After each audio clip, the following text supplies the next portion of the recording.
Hello, good morning po sa lahat ng aking mga followers. Ngayon po ay araw ng Miyerkules at ito ngayon ay nakukuha natin sa araw ng Martes. Kahapon lang ito nakuha. At sinisigurado ko po na siya po ay tunay na mutya, kaya ngayon ko lang na i-vlog.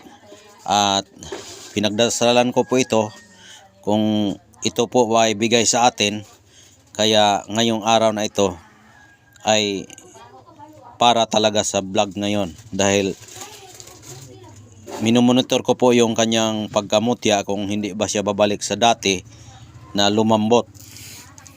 Kaya ngayon matigas na talaga, kaya na-vlog ko ngayon.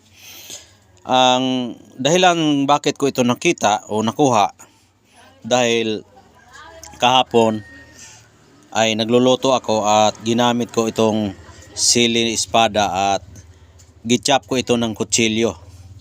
At sa pagchop ko ng kutsilyo, bigla akong napahinto dahil matigas po siya. Dahil nga matigas po siya, at ino-confirm ko talaga na siya po ay mutya ba talaga siya. Dahil nga paghiwa ko dito sa gitna, ganyan, paghiwa ko ganyan, may nakita akong bato sa loob at hindi ko siya tinuloy. Dahil nagtataka ako na siya po ay mutya, kaya hindi ko tinuloy kahapon. Kaya ang ginawa ko, standby muna yan dyan, at pinagdasalan ko na sana po ay mutya yan. Ngayon, pagka umaga ngayong araw ng Miyerkules, sinusi ko ito at tinitingnan ko talagang mabuti. Pagtingin ko talagang mabuti, yan, kinuha ko siya sa loob. Ayan, pagkuha ko niya at ginanon ko, siya po ay tunay na mutya ng sili, dahil siya po ay nagiging bato na talaga. Ayan, kahapon hindi pa masyadong malambot at hindi pa siya masyadong matigas, malambot-lambot pa ito. Ngayon talaga ay matigas na. Yan, matigas na talaga siya. Kaya confirm, siya po ay isang mutya na sili espada. Ngayon po ipapakita ko sa inyo ng mabuti yung kanyang pagkamutya o bato. Ayan po ang itsura niya. Ayan. Yan po yung pagkasili niya. Yan. Kaya napakaswerte po at napakapalad po ang makakuha nito. Dahil ito'y sili. Ang sili ay napakagandang birtud na mutya. Ito po ay gamot sa lahat ng karamdaman, gamot sa lahat ng barang daot paktol hilo, at proteksyon din ito sa lahat ng klaseng trahedya, itong mutya sa sili. Dahil ang sili po ay madali lang makadetect at madali lang maka-response kapag mayroong kalaban. Siya ay biglang humahanghang. Aktual talaga pag may mga paparating na sakuna, ito'y pagsuot mo ito parang mainit yung katawan mo at para kang nakahangan at maghanap ka ng lugar na ikay malamigan. Yan po ay iiwas ka. Yung dahilan na yon, ang kanyang espiritu ay nagbibigay pasok sa iyong katawan at nagmimensahe para ikay umiwas kung kinakailangan. Nag-react siya ng mainit sa iyong katawan, para siyang nagbabagang apoy, at ikaw naman ay naghahanap ka ng mapasukan mo kung saan ka makapasok ng iyong katawan ay safety. Dahil po yun sa espiritu na utos sa iyong katawan at utos ng espiritu na mutya ng sili. Yan po ang pagbasa sa mga mensahe sa galing sa espiritu ng mga mutya. Yun ang gamit niya. Kaya napakaganda talaga ang mutya ng sili. At hindi lang po yan proteksyon, pampaswerte din, dahil ang sili po ay araw-araw po yan ginagamit sa pagkain. Dahil merong mga taong paborito lang sili, na hindi sila makakain kapag wala silang sili. Kaya napakaganda itong gamitin sa pampaswerte. Ang sa proteksyon naman, ang barang daot hilo hindi makatama dito. Pag masumbalikan sila sa sili, makahangan sila at napaka super hanghang talaga ang pagkaano ng sili. Kapag yan po ay kumikilos yung sili na mutya. pang-protection din ito sa mga bala dahil nga po yung kanyang yung kanyang forma ay parang lead ng M16 Armalite, yung kanyang lead. Ayan. Kaya ito ay sumpa din ito na hindi ka matatamaan ng bala.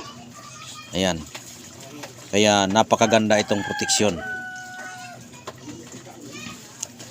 May swerte ka na, may proteksyon pa. Yan po ang gamit sa mutya ng sili.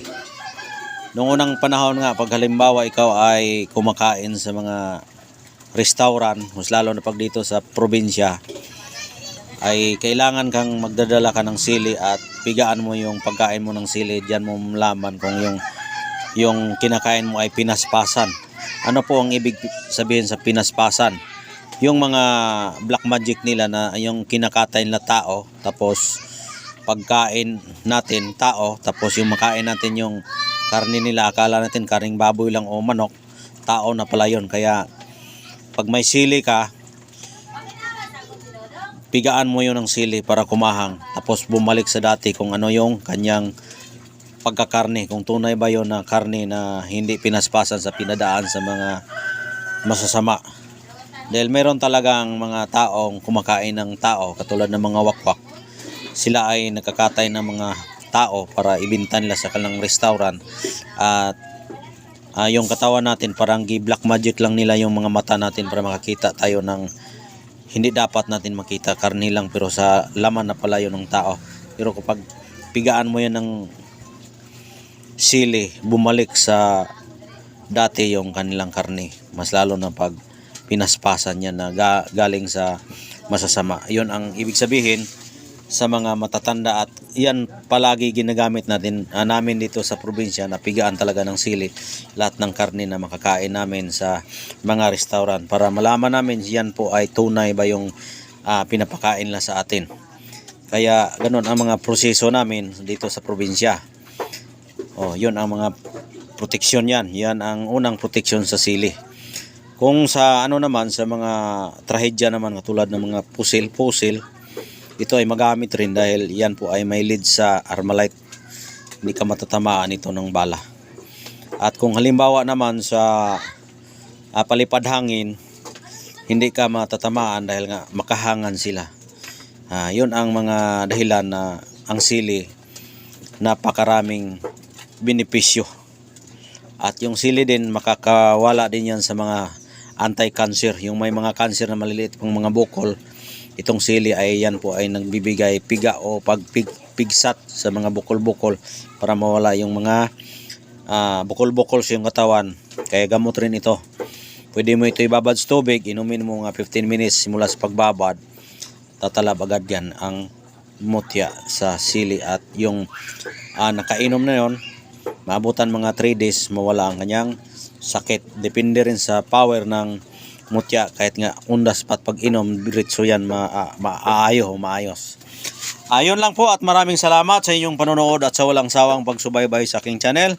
Maraming salamat po, at God bless po sa inyong lahat.